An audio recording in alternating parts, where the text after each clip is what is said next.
Badan Anggaran dan Badan Legislasi DPRK Aceh Singkil menyampaikan laporan terhadap kebijakan umum anggaran program plafon anggaran sementara tahun anggaran 2019 yang mengalami defisit sebesar 1,9 miliar rupiah serta 6 rancangan kanun atau rancangan peraturan daerah 2018.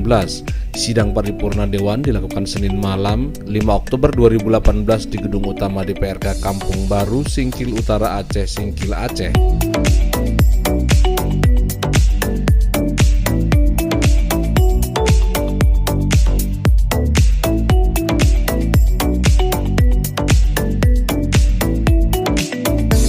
Sidang paripurna Dewan dipimpin Yuli Hardin, Wakil Ketua DPRK, didampingi Bupati Dul Musrid dan dihadiri 17 dari 25 anggota DPRK setempat, Sekwan M. Hilal, serta 4 pejabat eksekutif lainnya. Laporan banggar tersebut merupakan tindak lanjut dari penyampaian nota keuangan KUA PPAS 2019 dari eksekutif pada sidang sebelumnya.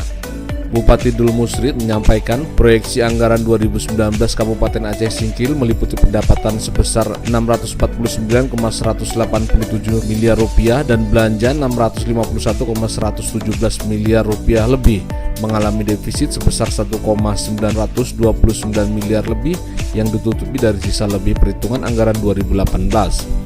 Mai Raya, perwakilan Badan Anggaran DPRK Aceh Singkil pada sidang paripurna Dewan menyampaikan sejumlah masalah yang terkait kebijakan anggaran, salah satunya prioritas pendidikan.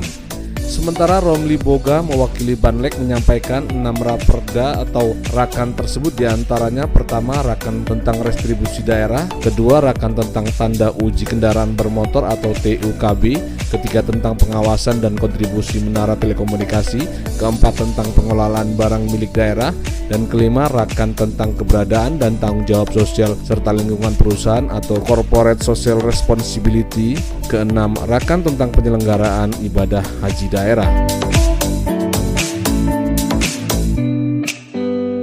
Tarzmi Jiripan, Turis Stream TV Indonesia, Kampung Baru Aceh Singkil Aceh melaporkan.